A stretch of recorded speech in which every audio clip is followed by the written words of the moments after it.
Welcome to this explainer. Today, we're unpacking the rapidly escalating tensions between the US and Iran. We're going to zoom out from the highly charged political rhetoric dominating the headlines right now and dive straight into the fascinating macroeconomics of global oil operating behind the scenes.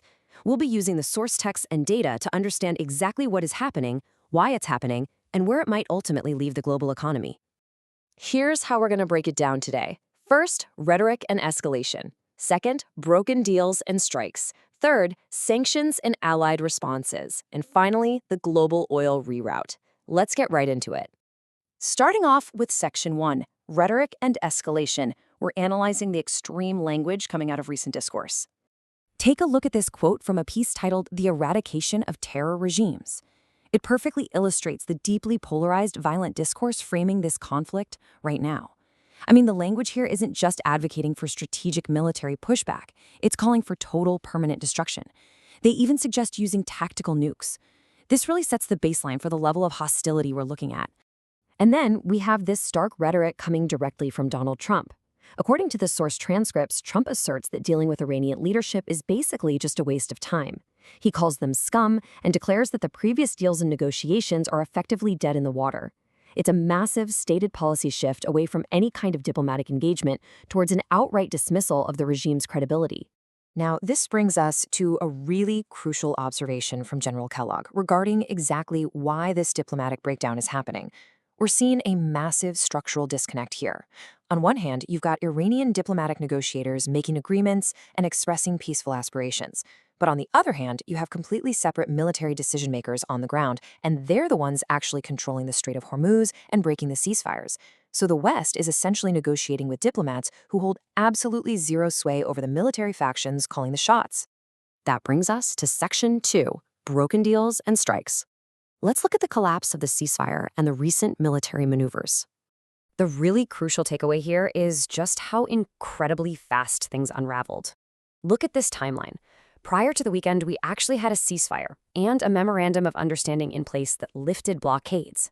But by Saturday, that ceasefire was completely shattered by intimidation tactics against 8 ships, plus rocket fire in the strait. This instantly prompted overnight U.S. military strikes on Carb Island, which was then rapidly followed by sweeping economic retaliation from the U.S. Treasury. It is literally a textbook example of rapid geopolitical escalation. If we break this down a bit further, our sources note several direct, aggressive violations of the status quo that triggered this whole thing. It wasn't just the harassment of commercial shipping or forcing those 8 vessels to turn around. Intelligence also noted some seriously alarming activities, recovering nuclear material at Pickaxe Mountain and recovering ballistic missiles specifically designed to threaten U.S. bases and allies. These were crystal clear signals that the military factions were absolutely not adhering to the diplomatic agreements. So in retaliation for all of this, the U.S. struck Carg Island. But here is the critical detail. Donald Trump noted he specifically ordered the military to leave the oil infrastructure intact while hitting everything else. They took out pieces of the island's infrastructure for sure, but deliberately bypassed those massive oil pipelines. Which raises a truly fascinating tactical question from our source material. If the U.S. seized this preserved infrastructure on Carg Island, could they weaponize Iran's own money-making machine? The theory goes that by running the oil facilities themselves, the U.S. could sustainably fund a complete naval blockade, essentially cutting the regime off from the global economy using their very own primary asset. It's an incredibly provocative strategic concept, right? All right, moving on to Section 3, sanctions and allied responses. We're looking at NATO dynamics and the ensuing economic clampdown. This source quote really highlights how the long negotiation process and those blatant Iranian violations we just talked about have seemingly convinced parts of NATO that diplomacy has run its course.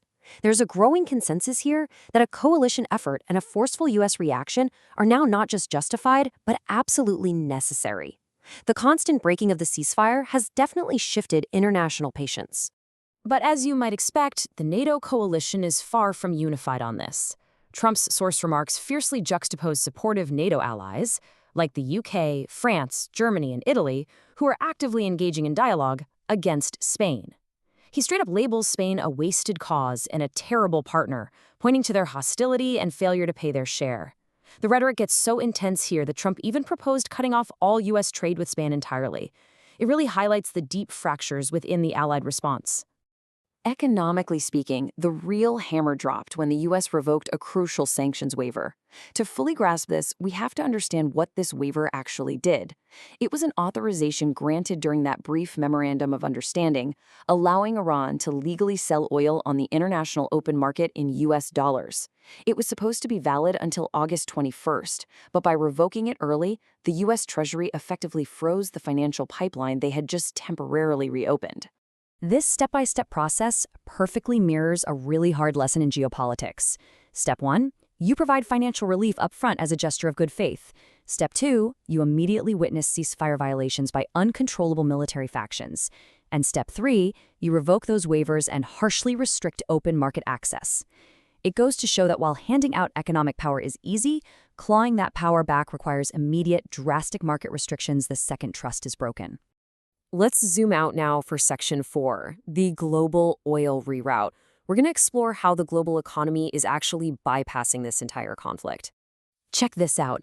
Despite all the localized chaos in the Strait, rockets firing, and sudden economic sanctions, the price of Brent crude oil saw only a modest 5% jump.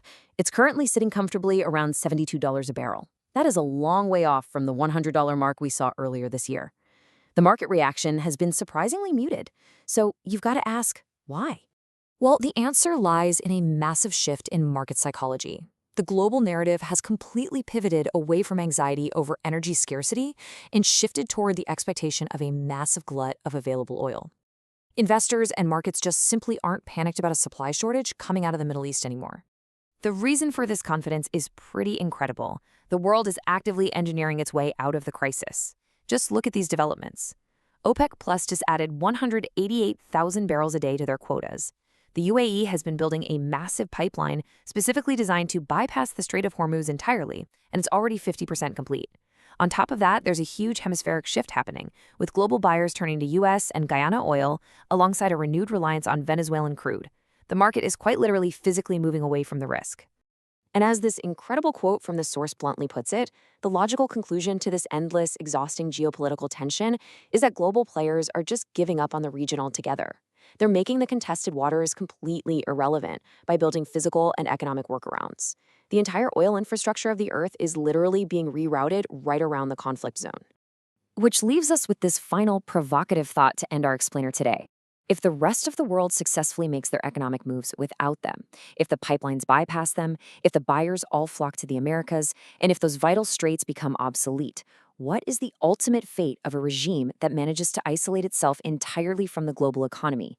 Because when your primary geopolitical leverage simply gets routed around, you aren't just defeated, you're left completely behind. Thanks so much for joining me for this analysis. Keep learning, and I'll catch you in the next explainer.